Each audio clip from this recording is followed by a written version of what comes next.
NEET 2026 sound far right, but trust me भाई, time उड़ जाता है।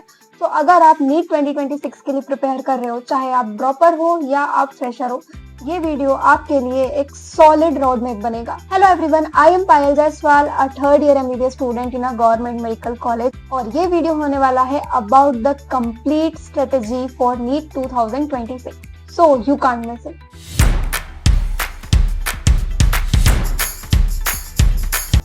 तो हम कोई इधर उधर की बात नहीं करेंगे, सीधे मुद्दे पे आते हैं। सबसे पहला, अगर आप नीट 2026 के लिए सीरियस है तो सबसे इम्पोर्टेंट आपके लिए है टाइम का सही यूज। एंड आपके पास 11 से 12 महीने हैं, वो भी एकदम फुल पावर के। तो आपको आपके टाइम को सही तरीके से डिवाइड करना पड़ेगा। जैसे कि अभी आपके पास 11 से 12 महीने हैं, तो आप फ्रॉम नाउ टू दिसंबर 2025 ये होगा आपका फाउंडेशन पीरियड, जिसमें आप लेक्चर्स देखेंगे, सिलेबस कंप्लीट करेंगे, नोट्स बनाएंगे एंड छोटा मोटा हल्का सा टेस्ट सीरीज एंड रिवीजन भी साथ साथ में करेंगे। लेकिन दिसंबर के बाद मतलब जनवरी तो नीट तक, मतलब मई 2026 तक, ये होगा आपका रिवीजन प्लस टेस्ट फेज। यहाँ पे आपको फुल रिवीजन करना है, बहुत सारे मॉक टेस्ट देने हैं। तो आपको मेक श्योर करना पड़ेगा कि आप अपना सिलेबस दिसंबर तक खत्म कर लें, और उसके लिए आपको अभी से शुरू करना पड़ेगा। देखो, आपको भी पता है कि आपके नीट में 3 सब्जेक्ट आते हैं, फिजिक्स, केमिस्ट्री एंड बायोलॉजी। तीनों के लिए आपको प्रॉपर अलग अलग स्ट्रेटेजी यूज करनी पड़ेगी और अलग अलग तरीके से तीनों को टाइम भी देना पड़ेगा। तो अगर बात फिजिक्स की करें तो उसमें 2 चीज़ें बहुत इंपॉर्टेंट हैं। एक होता है हमारा कंसेप्ट क्लियरिटी और एक होता है हमारा न्यूमेरिकल प्रैक्टिस। बस ये 2 चीज़ें आपको स्ट्रॉन्ग रखनी है, देन आपका फिजिक्स हो जाएगा। तो कंसेप्ट क्लियरिटी के लिए आप यूट्यूब भी यूज़ कर सकते हैं। एंड अगर न्यूमेरिकल प्रैक्टिस की बात करते हैं तो सबसे पहले प्रीवियस ईयर क्वेश्चन से शुरू कीजिए। उसके बाद आपके जो लेक्चर चल रहे हैं उनकी डीपीपीस को सॉल्व कीजिए। एंड मोस्ट इंपॉर्टेंट एनसीईआरटी के solve example, in text question and if हो सके तो बैक एक्सरसाइज के क्वेश्चन। और मैं यहाँ पे बहुत ज्यादा एलेबोरेट करके चीजें नहीं बता रही हूँ, पर जो मैं एक एक वर्ड बोल रही हूँ प्लीज नोट इट डाउन, क्योंकि यहीं से आपका सिलेक्शन निकलेगा।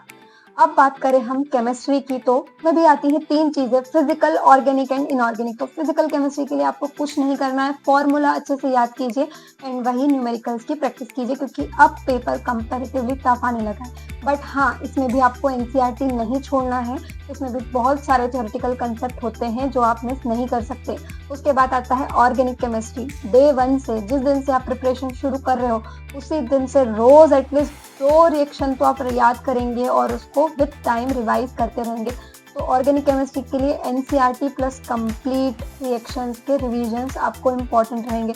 उसके बाद बात आती है हमारी इनऑर्गेनिक। तो यहाँ पे आप जाएंगे प्योरली एनसीईआरटी, बिल्कुल एनसीईआरटी पढ़ेंगे। एनसीईआरटी के in text examples and solve examples सब कुछ आपको सॉल्व करना है, इंक्लूडिंग बैक एक्सरसाइज। बात करते हैं बायोलॉजी की, जो कि आपको लगता है कि बहुत इजी है, इसमें हम स्कोर कर पाएंगे। लेकिन अगर बायोलॉजी में आप 250 260 तक स्कोर ला रहे हैं तो ये कोई अच्छा स्कोर नहीं है। जो कंपटीशन अभी चल रहा है उसके हिसाब से आपको बायोलॉजी को इतना स्ट्रॉन्ग बनाना पड़ेगा कि आप 360 में से 350 लाएं और मैक्सिमम मार्क्स जो आपका ईजी सब्जेक्ट है वहाँ से निकाल लें। ये ईजी है, बन जाता है, तो उसको फॉर ग्रांटेड नहीं लेना है, क्योंकि इस बार भी बायोलॉजी बहुत लेंथी आया था। तो इसकी भी प्रॉपर क्वेश्चन प्रैक्टिस करनी है। हाँ, NCERT is Bible, Gita, Quran, everything for NEET. Learn it, revise it again again again and again. और याद नहीं हो रही है तो माइंड मैप्स यूज कीजिए, डायग्राम से रिवाइज कीजिए एंड फ्लैश कार्ड्स बनाइए। और एक प्रो टिप है आपके लिए कि वीक वाइज आपको 1-2 चैप्टर तो करने ही है पर वीक, पर सब्जेक्ट, और उनको रिवीजन भी करते रहना है। अभी आपका दिसंबर तक सिलेबस कंप्लीट हो पाएगा। बात करते हैं एक डाउट की जो आपके मन में सबसे ज्यादा आता है, ऑफलाइन कोचिंग ज्वाइन करें या सेल्फ स्टडी करें। देखो, अगर आपका टाइम मैनेज ठीक से नहीं होता है और आपका रूटीन स्ट्रांग नहीं है, मतलब आप डिस्ट्रैक्ट इजीली हो जाते हैं, तो आपको ऑफलाइन कोचिंग हेल्पफुल रहेगी। लेकिन आपका माइंडसेट स्ट्रांग है, आपका प्लान फिक्स है, आपको कहाँ से लेक्चर देखने हैं, आप एकदम अपना टाइम अच्छे से मैनेज कर पाते हैं, then go for self study. दोनों में कोई भी प्रॉब्लम नहीं है। उसके बाद देखो, मोड कुछ भी हो, बस खुद को वाइसली एक्ट करना पड़ेगा, मतलब समझदारी से काम लो और प्रिपरेशन में पूरा 200% दो।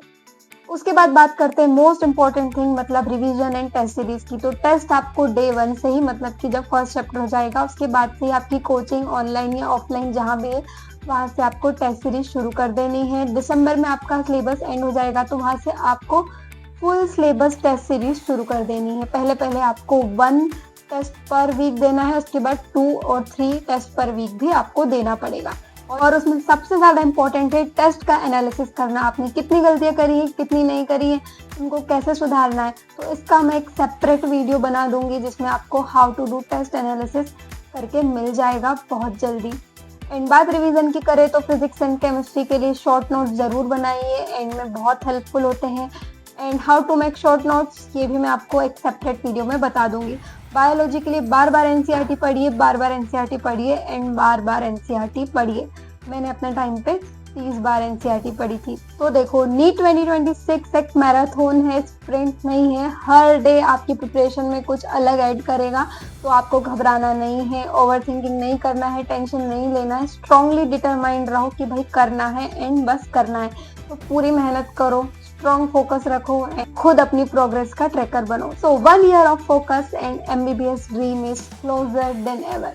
तो जल्दी से चैनल को सब्सक्राइब कर दो क्योंकि कोई भी इंपॉर्टेंट वीडियो मिस नहीं होना चाहिए।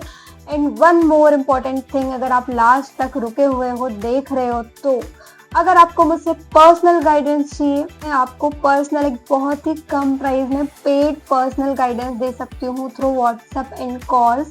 तो अगर आप चाहते हैं तो please let me know in the comment box. तो मिलते हैं अगले वीडियो में।